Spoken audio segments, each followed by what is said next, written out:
Hello everyone, সবাইকে স্বাগত নতুন একটা ভিডিওতে। সামনে যে টোটোটা দেখতে পাচ্ছ, আমরা সেই টোটোটা বুক করে নিয়েছি এই কোচবিহার সম্পূর্ণ ঘোরার জন্য। জনপ্রতি 200 টাকা করে ভাড়া নিচ্ছে। আমরা 5 জন ছিলাম, তাই আমাদের 1000 টাকা নিয়ে বুক করে নিয়েছি। সারাদিন যে কোচবিহারের যে দর্শনীয় স্থানগুলি আছে আমাদের ঘুরিয়ে দেখাবে। চলো, আমরা প্রথম যে আমাদের ডেস্টিনেশান বা প্রথম যে টুরিস্ট স্পটটা সামনেই দেখতে পাচ্ছ, আমরা চলে এসেছি অলরেডি। এটা হচ্ছে মধুপুর ধাম, কোচবিহারে অবস্থিত। চলো, ভিডিওটা স্কিপ না করে সম্পূর্ণ দেখার অনুরোধ রইল। আশা করি সকল বন্ধুর ভালো লাগবে। সঙ্গে থাকো, দেখতে থাকো। হ্যালো বন্ধুরা, আমি মধুপুর ধামে চলে এসেছি। এই মধুপুর ধামে গেট দিয়ে প্রবেশ করছি। তোমাদেরও দেখাবো এই মধুপুর ধাম। খুব সুন্দর পরিবেশ, দারুণ। কোচবিহার আসলে এই মধুপুর ধাম অন্তত একবার হলেও ভিজিট করো। এই কোচবিহার যতগুলো স্পট আছে তার মধ্যে একটি অন্যতম। পেছনে দেখতে পাচ্ছ, ওটা মধুপুরের মন্দির। মধুপুর ধাম নামে খ্যাত। মধুপুর কোচবিহারে অবস্থিত মধুপুর ধাম। চলে এসেছি দেখতে, তোমাদেরও দেখাবো। সঙ্গে থাকো, দেখতে থাকো সম্পূর্ণ ভিডিওটা স্কিপ না করে।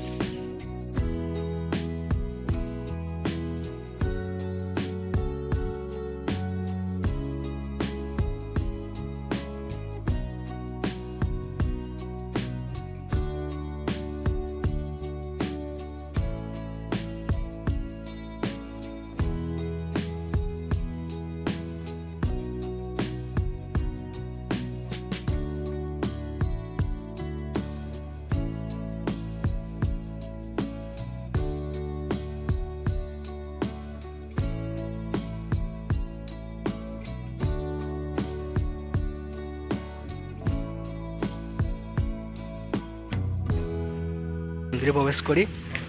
এই মধুপুর মন্দির, পিছনে রয়েছে মন্দির। এটা কুয়ো মতো করা রয়েছে পা ধোয়ার জন্য, যদিও জলটা খুব নোংরা, ধোয়ার অযোগ্য।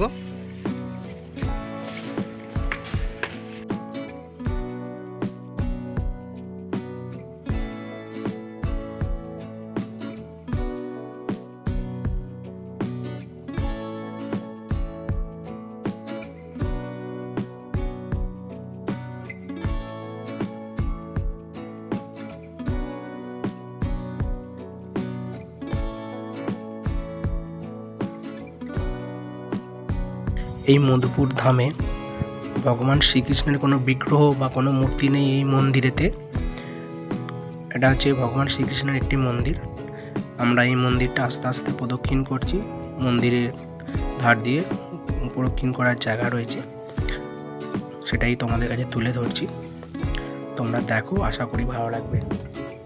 এই মধুপুর ধাম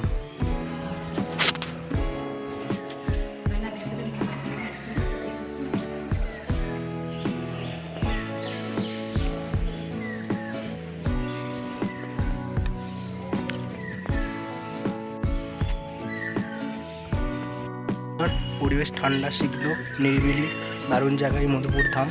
এটি কোচবিহারে অবস্থিত এবং মধুপুর ধাম নামে খ্যাত। এই মধুপুর মন্দির দারুণ।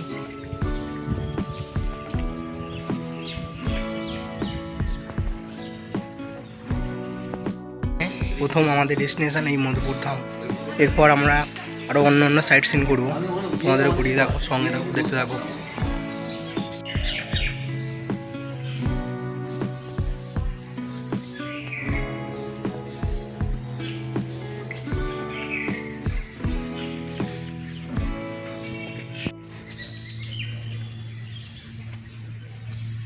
বৈষ্ণব সম্প্রদায়ে যারা আছেন বা মানুষ রয়েছেন, তাদের কাছে এক বিশিষ্ট তীর্থক্ষেত্র এই কোচবিহারের মধুপুর ধাম। বৈষ্ণব সম্প্রদায়ের মানুষের কাছে এটা হচ্ছে ভগবান শ্রীকৃষ্ণের এক পবিত্র মন্দির, যেটি কোচবিহারে অবস্থিত, যা বৈষ্ণব সম্প্রদায়ের কাছে খুব জাগ্রত এবং প্রসিদ্ধ ধাম এই মধুপুর ধাম।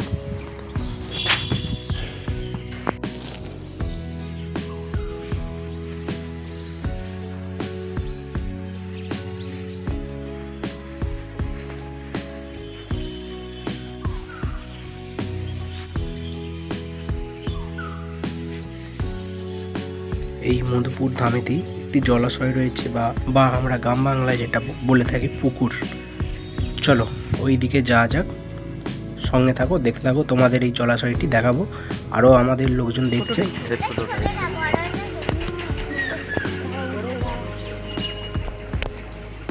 এই পুকুরে একটা কচ্ছপ রয়েছে বড়।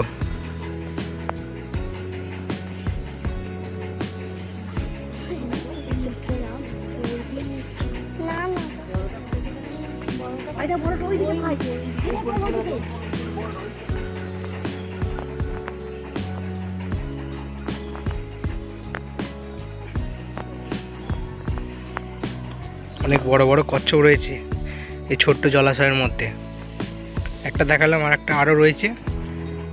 ওই দেখো একটা দেখা যাচ্ছে, দেখতে পাচ্ছ কি না জানি না। এই দেখো, এই দেখো, এই সামনেটা দেখো আবার কত বড়। এটা সব থেকে বড় কচ্ছপ এবং অনেক পুরনো মনে হচ্ছে। এই জলাশয়ের মধ্যে রয়েছে বড় বড় কচ্ছপ অনেক, দেখতে পাচ্ছ। এই দেখো মুখ বের করছে, খুব সুন্দর।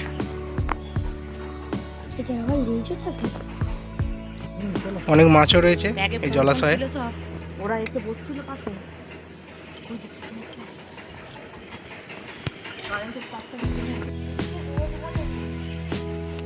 পুকুরে নামার জন্য স্নান বাঁধানো ঘাট করা রয়েছে। এই মধুপুর ধামে রাত্রি যাপনের জন্য অনেক রুমও রয়েছে। তোমরা চাইলে এই মধুপুর ধামে থাকতে পারো। এবার এখানে পড়াশোনাও করানো হয়।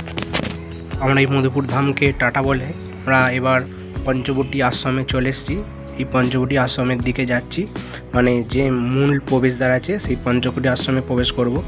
যদিও বলে রাখি এখানে ক্যামেরা করা নিষিদ্ধ।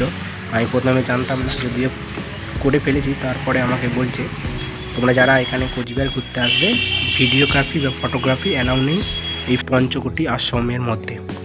এখানে দেখতে পাচ্ছ সামনে শিবের মন্দির রয়েছে, ওই যে দেখালাম। আর 5টি বৃক্ষ রয়েছে, যেই বৃক্ষর জন্যই একে পঞ্চবটী আশ্রম বলা হয়। এই মানে 5টা বৃক্ষ মিলিয়ে একটা বড় গাছ রয়েছে, আর তার নিচে শিবলিঙ্গ রয়েছে। তাই এই আশ্রমটির নাম পঞ্চবটী আশ্রম। এটি কোচবিহারে অবস্থিত। খুব সুন্দর পরিবেশ, দারুণ লাগবে। মন্দিরে পুরোহিতের সঙ্গে কথা বলে যেটা জানতে পারলাম, এই পঞ্চবটী বৃক্ষ একটা বৃন্দাবনে রয়েছে এবং একটাই কোচবিহার। পঞ্চবটী আশ্রম থেকে বিহারের বিখ্যাত নদী, বিহারের তোরসা নদী, একটা ঘাট করা রয়েছে, নামছি।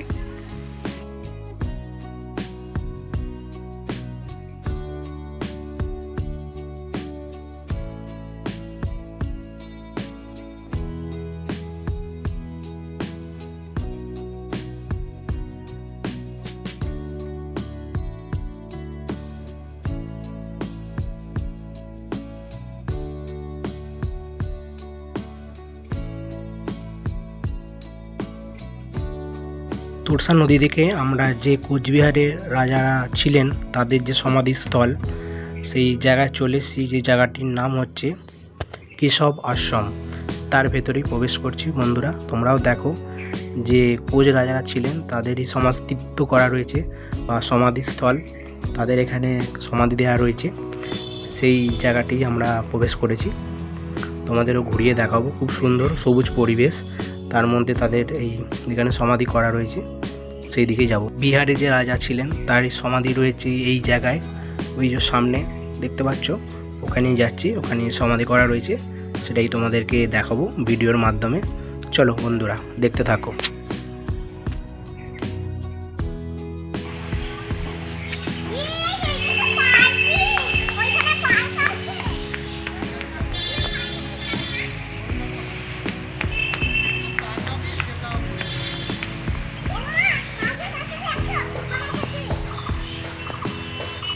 দ্বিতীয় নম্বর সমাধিস্তম্ভটি দেওয়া রয়েছে, এটা রাজা নৃপেন্দ্র নারায়ণের সমাধিস্তম্ভ।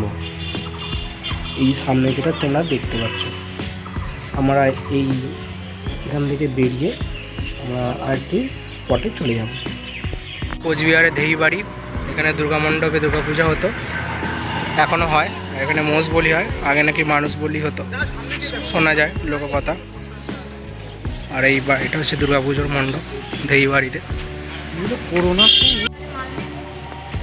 দেখতে পাচ্ছ মায়ের যে মূর্তি হয় তার যে নিচে যে কাঠামো সেটি রয়েছে, এবং মায়ের যে মূর্তি তারই যে বিগ্রহ তারই ছবি রয়েছে তোমরা দেখতে পাচ্ছ। এবং যেখানে পুজো হয়েছিল বা দেবীর যে আরাধনা করা হয় তার সব কিছু নিয়মাবলী সব কিছু দেওয়া রয়েছে এই প্লাকারের মধ্যে। আমরা এই বাড়ি থেকে বেরিয়ে বিখ্যাত যে সাগর দিঘি সেখানে যাব। হচ্ছে সাগর দিঘি, দেখতে পাচ্ছ প্রচন্ড বড়।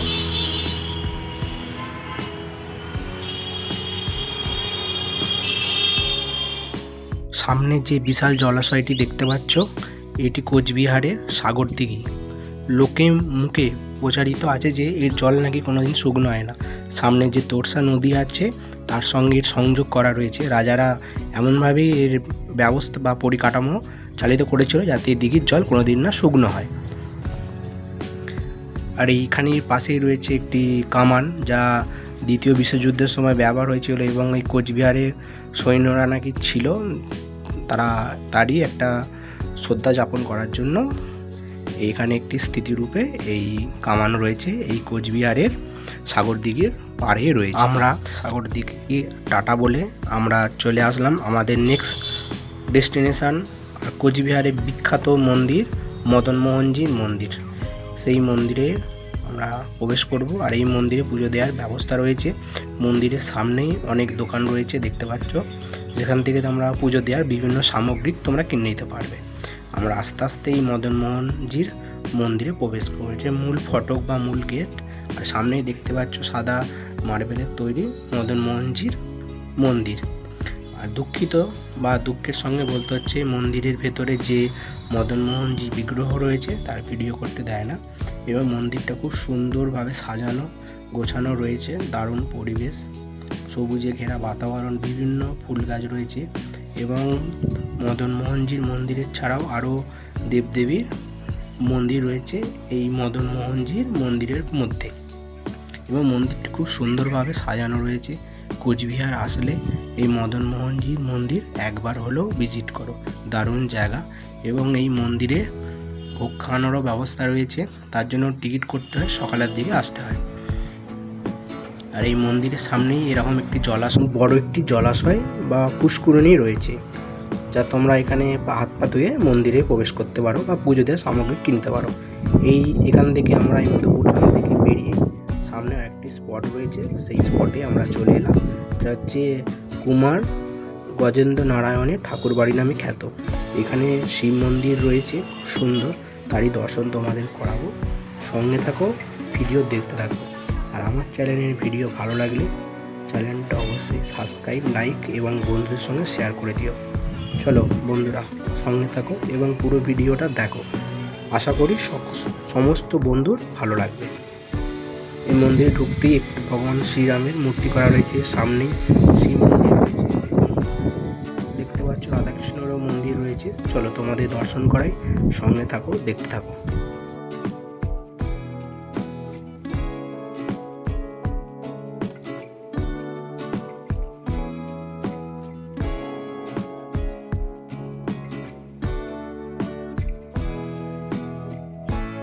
ভগবান কৃষ্ণের মন্দিরের পাশেও একটি শিব মন্দির রয়েছে, সামনে বাবা আছে বসে বিরাজমান, তোমরা দর্শন করে নাও, দারুণ।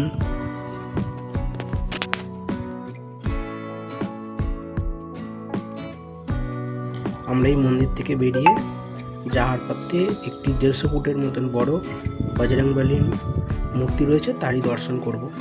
দেখো আমার স্ক্রিনে ধরছে না, এত বড় মূর্তিটার সাইজ। এবং এই মূর্তি দেখে আমরা যে কোচবিহার, যাদের জন্য কোচবিহারের নাম হয়েছে, শহরটির নাম কোচবিহার হয়েছে, সেই কোচ রাজাদের রাজবাড়ি। আর এবং কোচবিহারের মূল আকর্ষণ কোচবিহার রাজবাড়ি, তারই গেটের সামনে চলে এসেছি। দেখতে পাচ্ছি সামনেই বোর্ড দেখতে কোচবিহার রাজবাড়ি, যে অ্যারো চিহ্ন দিয়ে সামনের দিকে ওই যে লাল রঙের একটি বিল্ডিং রয়েছে, ওটা হচ্ছে টিকিট কাউন্টার। এখান থেকে কোচবিহার সামনে দেখতে হচ্ছে কোচবিহার রাজবাড়ি দেখা যাচ্ছে। আর এই রাজবাড়ি প্রবেশের জন্য প্রত্যেকটা মানুষকে টিকিট কাটতে হয়। চলো আমরা টিকিট কাউন্টারের দিকে যাই, সেখান থেকে টিকিট সংগ্রহ করে নিই এবং রাজবাড়ির ভেতরে প্রবেশ করব এবং তোমাদেরও ঘুরিয়ে দেখাবো এই কোচবিহার রাজবাড়ি। সঙ্গে থাকো, দেখতে থাকো। কোচবিহার রাজবাড়ি দেখতে যাচ্ছি, টিকিট কেটে নিয়েছি, জনপ্রতি 25 টাকা করে টিকিট। আর 15 বছরের নিচে বাচ্চাদের টিকিট লাগবে না। টিকিট চলো দেখা যাক। রাজবাড়ি দেখা যাচ্ছে, রাজবাড়ি কোচবিহার ফেমাস।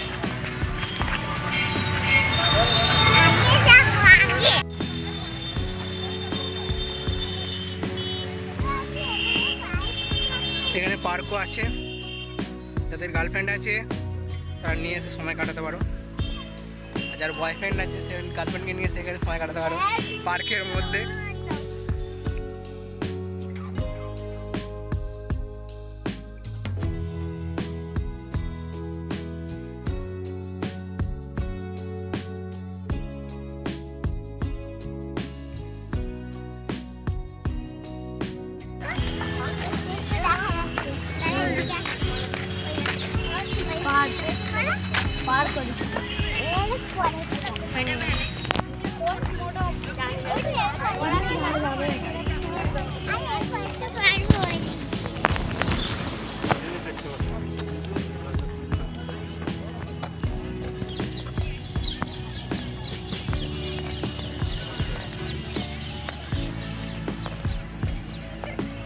তো আজকে শুক্রবার, এই কোচবিহার রাজবাড়ির ভেতরে মিউজিয়াম আছে যেটি শুক্রবার দিন বন্ধ থাকে, তাই বন্ধুদের কাছে অনুরোধ রইল যদি তোমরা কেউ কোচবিহার ঘুরতে আসো এবং রাজবাড়ি ভিজিট করতে যাও শুক্রবার বাদে যে কোনো দিন আসবে।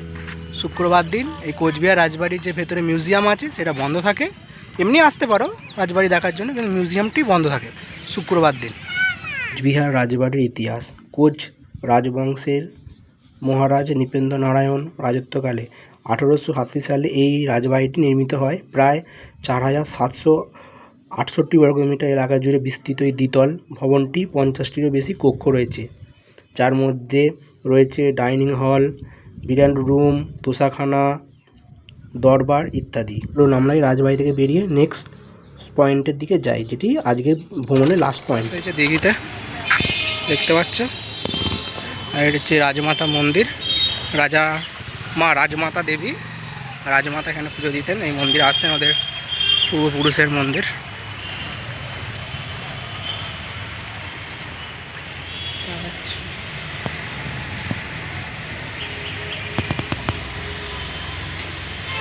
আমাদের এই একদিনের কোচবিহার ভ্রমণের লাস্ট এবং শেষ পয়েন্ট হলো এইটি। টাটা, সমস্ত মানুষ ভালো থাকবেন।